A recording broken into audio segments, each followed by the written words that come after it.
교수님, 혼란의 부동산 상황입니다. 부동산원 저는 혼란스럽지 않습니다. 그러신가요? 네. 부동산원의 매매지수 통계상 나왔죠. 집값 하락폭이 점차 축소가 되고 점 대비 폭락이 심한 지역 같은 경우는 한 10% 내지 한 15%, 1억 정도 내외의 실거래가 지수가 상승하기도 했었습니다. 네. 얼마 전까지요. 그렇죠. 그래서 데드캣 바운스다, 바닥을 쳤다 의견이 분분했는데 네. 또 최근 통계에서는 다시 전국 하락폭이 확대되는 걸로 또 통계가 나오고 있거든요. 저번 주에. 그렇죠. 예, 네. 그러다 보니까 지금 아. 도대체 부동산 가격이 떨어지고 있는 거냐 아니면 반등하고 있는 거냐 이거 왜 이러냐.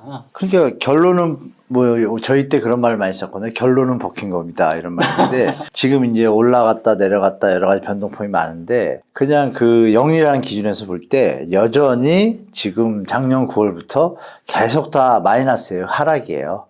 하락폭을 줄인 거지. 네. 그걸 반등이라고 표현하면 안 되죠. 반등은 맞죠. 하락에서 반등했다. 네. 뭐 하락폭을 줄였다까지는 맞지만 상승자가 들어가는 건 안 되죠. 사실 상승은 아니잖아요. 여전히 하락이잖아요. 그렇죠, 그렇죠. 그래서 하락이라는 게 팩트고 네. 다만 이게 점점 많이 둔화가 돼서 상승으로 올라가지 않을까 하는 기대를 가지신 분들은 이제 투자자분들이나 건설사분들 입장은 그걸 바라시는 거고 무주택자분 입장에서는 왜 이게 자꾸 올라가지? 그런데 여전히 하락이구나. 그렇죠. 그리고 이제 저는 여전히 그 추세를 봤을 때 규제 완화와 그 보금자리론의 그 어마어마한 융단 폭격을 생각하면 2008년도에는 특례 보금자리론 같은 게 없는 상태였어요.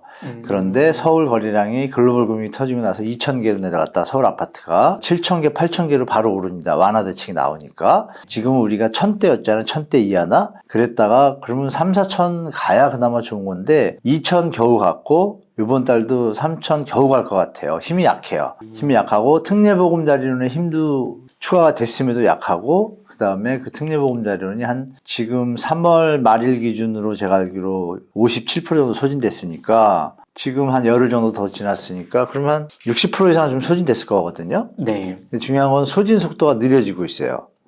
그럼 왜 안 빌리죠, 사람들이?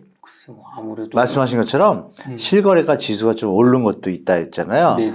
그러니까 예전에 내려간 가격일 때 특례보금자리 나오면 한번 사볼까 하고 갔는데 얘가 또 반등을 한 거예요. 조금 또 올라 있으니까. 네, 오르니까 또 호가는 더 올라 있잖아요. 그쵸. 그럼 부동산 분들한테는 죄송하지만 올라가는 분위기니까 사회 초년생이나 이런 분들한테 심한 말로 매길 수도 있죠. 네. 지난번 저희 웅달 책방의 인터뷰에서 네. 부동산 하락 신호 5가지를 말씀해 주셨습니다. 네네. 하나는 거시적으로는 금리 인하가 시작돼야 합니다. 네. 두 번째, 국내적으로는 서울 아파트 거래량이 네. 적어도 3,000건은 돌파를 해야 최소. 예. 최소. 네. 그렇죠? 전세 가격이 상승하기 시작해야 되고 네. 미분양이 많이 줄어들기 시작할 때. 그렇죠. 마지막으로 네. 꿀팁으로 주신 게 경매가 낙찰률이 60%를 돌파하고 낙찰 네. 가율이 90%를 좀 넘기 맞습니다. 시작하면 네, 맞습니다. 그때는 좀 상승 신호다. 정확하게 보셨네요. 잘 기억하고 있습니다. 네네네.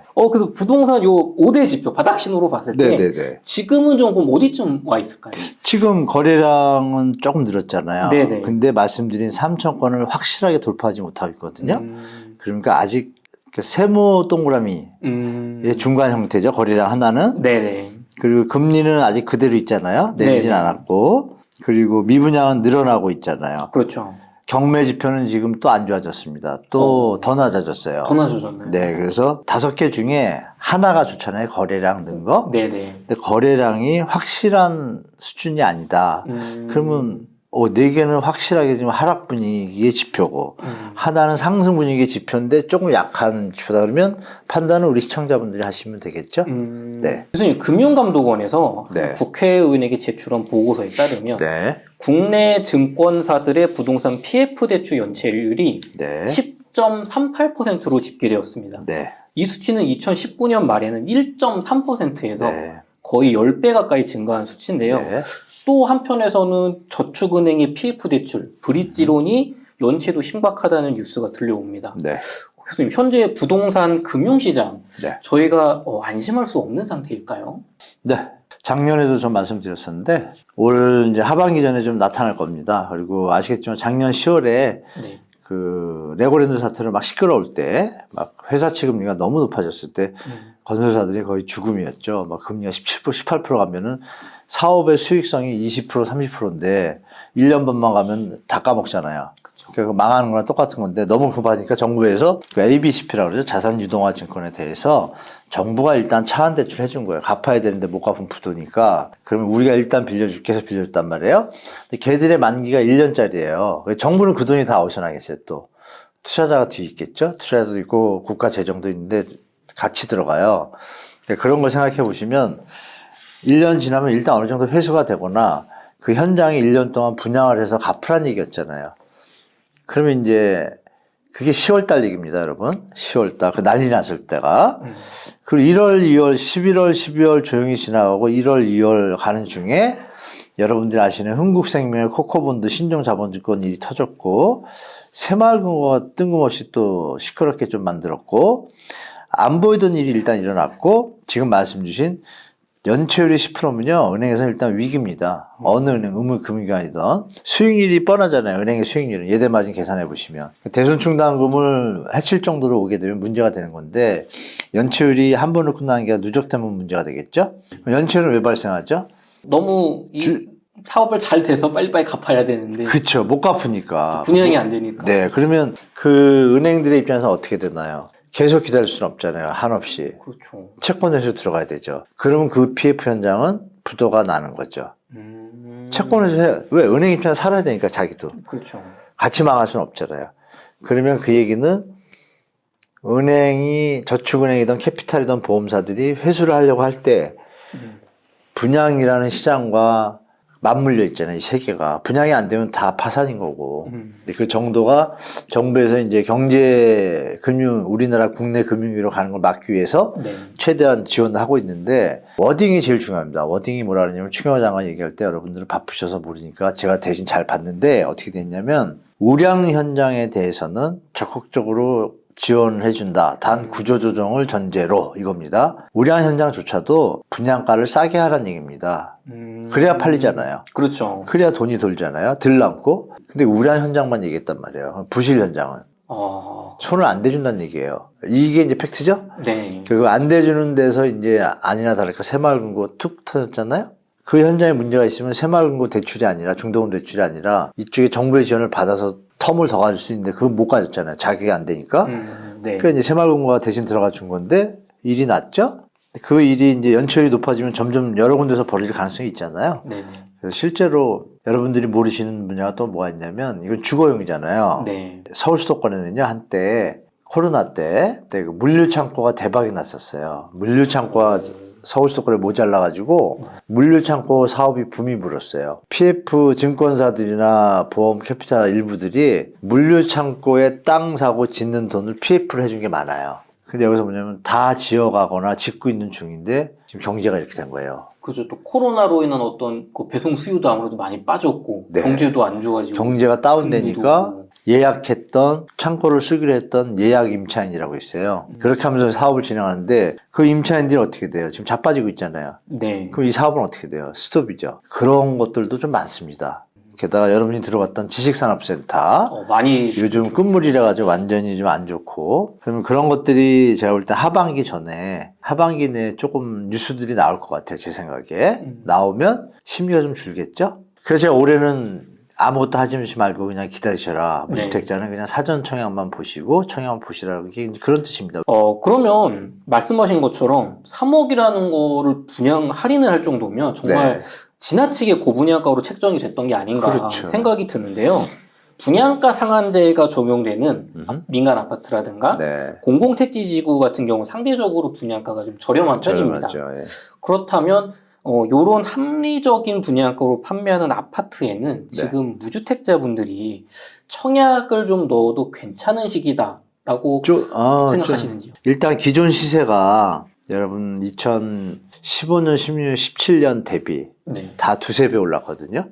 금액이 두세 배 올랐으니까 1억짜리가 3억이 된 거예요. 그럼 얘가 반값이면 1억 5천이잖아요. 그러면 7년 동안 50%의 수익률이면 1년으로 따지면은 5, 7이 30, 6, 7이 40, 7%예요. 괜찮죠? 괜찮네. 잘한 거죠. 손해도 안 봤잖아요. 네. 뒤에 아까 말씀하신 뒤에 산 분들이 지금 물린 거죠. 근데 이제 소비자 입장에서는 이게 한 40~50% 내려갔는데 1억 5천이에요. 지금 막 떨어져가지고 송도처럼. 네. 근데 더 내려가기는 좀 쉽지 않아 보이는 느낌이 있잖아요. 그 와중에 신축이 똑같은 것을 분양을 한다. 그럼 무조건 받는 거죠. 왜? 떨어져도 떨어질 폭이 적고 떨어진다고 가정하면 이 주택은 신축이니까 그만큼 상쇄하는 베니핏이 있잖아요. 부가가치가. 그쵸. 그러니까 쉽게 말하면 부동산 현재 그 계신 지역에 네. 주택 가격이 충분히 빠졌다. 그런데 그거나 똑같거나 뭐 5% 비싼 분양가다. 이러면 신축이라는 가중치를 생각하시면 그건 괜찮고. 근데 한 20%밖에 조정이 안 됐어요. 그렇죠. 그러면- 일부 지역은 그렇더라고요. 네, 맞아요. 20%밖에 안 됐는데 20%보다 3% 싸게 했어요. 그렇게 할 거거든요, 이제. 그러면 이제 수요자들 고민하는 거죠. 네, 고민할 때 그때는 뭘 보시냐면 주위의 입주 물량을 보는 거예요, 내년에. 내년에 입주 물량이 많다? 그러면 기존 주택 가격이 내려갈 가능성이 많잖아요. 그렇죠. 그러면 이건 비싼 거죠. 그렇게 이제 비교하시면 답이 나오는데 그냥 보시고 현재만 보면 안 돼요. 2015, 16, 17년도 가격 대비 꼭지에서 지금 몇 프로 빠진 가격으로 우리 동네가 돼 있는지. 네. 충분히 빠진 데서 5, 10% 상한은 괜찮은 거고 안 빠졌는데 5에서 10%면 이건 생각해 봐야 되는 거죠. 그렇게 접근하시면 큰 무리 없을 겁니다. 교수님, 반면에 네. 서울의 영등포구의 한 아파트는 198대 1, 네. 은평구의 한 아파트는 10대 1, 네. 동대문구의 이문휘경 아파트 청약도 51.7대 1로 완판이죠. 완판 행진을 보이고 다 있습니다. 완판이죠. 네. 물론 무조건 완판이든 1년 전과 비교하면 분위기는 좀 입지와 분양가에 따라 달라졌다. 네. 청약 경기를 좀이 아닌데요. 많이 완전히 달라졌다. 어떻게 달라졌냐면 영등포 지금 말씀하신 거기 자이는 주위의 시세가 13억 정도예요. 근데 여기가 입지가 조금 더 좋아요. 근데 11억대예요. 2억에서 수령. 네. 근데 그 13억도 예전에 17억, 18억 가던 거예요. 떨어졌는데 13억. 네. 그러니까 당연히 사죠. 제가 말씀드린 아까 방식은 비슷하잖아요. 40% 정도 됐네요. 네, 계산하니까 이건 가는 거예요. 입지와 가격에 따라 완판이 되기도 한 서울과는 다르게 입주 물량이 많은 지방 청약의 경우에는 미분양 사태가 사실 속출하고 있습니다. 반면에 건설 건자재 가격에 이제 원가가 상승을 해서 앞으로는 전용 33평 84 아파트는 신규 분양을 4억 5천만 원으로는 할 수 없을 것이라는 4억 5천? 네.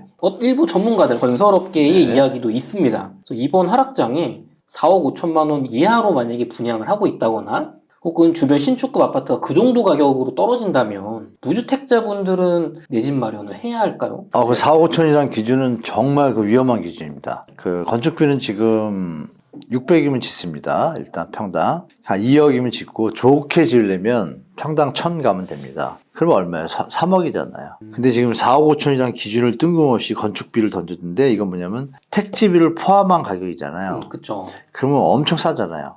왜? 건축비만 3억 5천인데 용적률 계산해보면 5천만 원씩밖에 안 되니까 싼 거예요. 네. 싼 건 맞아요. 서울이면 뭐 완전히 뭐 로또가 되겠죠? 근데 이 4억 5천의 기준이니까 어느 일을 말하냐 이거죠. 서울에서 4억 5천이면 난리가 난 거고 신규 분양이 3억 8천 이런 데도 많아요. 그러니까 4억 5천이라고 딱 끊으면 안 되죠. 요거는 땅값이 거의 없는 지역에 공공택지 분양하는 장소들 가보시면 4억에 분양하는 것도 많이 나올 거란 말이에요. 그럼 그게 더 싸잖아요. 그러니까 말씀드린 물론 4억 5천이라는 기준 하에서 심리적으로는 좀 낮은 가격이라고 볼 수는 있어요. 근데 그 위치가 만약에 독도예요.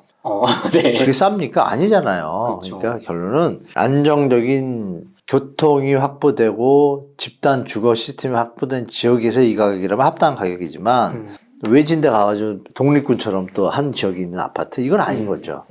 그래서 이건 조심하셔라. 강남 얘기 한번 해보겠습니다. 강남, 네, 네. 좋습니다. 서초 강남은 실거래가 하락률이 네, 송파나 강동구에 비해서 상대적으로 낮은 것 같습니다. 낮죠. 네. 그래서 일각에서는 역시 강남은 다르다 이야기를 하는데요. 반면에 네, 지난번에 교수님께서 네, 아니다 23년 24년 네. 서초 강남 입주 물량이 많다고 해주셨어요. 어마어마하다. 네. 강남의 집값 앞으로 어떻게 될까요? 5월까지 버티다가 네. 제가 볼 때 5월부터 살살 나올 겁니다. 살살.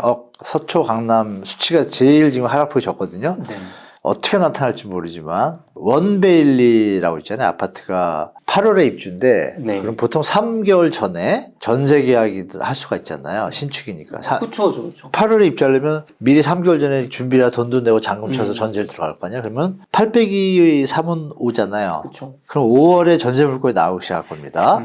근데 만약에 사람들이 안 움직이고 안 붙으면 어떻게 돼요? 가격이 내려가는 게 뉴스가 나오겠죠. 6월에. 네. 그게 서초잖아요. 그거 하고 있을 때 이어서 말씀드리면 DH파크라고 6,700세대 어마어마한 물량이 강남구 개포동에 1월에 입주해요. 내년. 1월 빼기 3월 언제예요? 10월이죠. 그럼 이거 갖고 5월, 6월, 7월 막 버벅버벅 되고 지금 개포장이 3,000개로 지금까지 해소가 안 됐잖아요. 네, 그죠.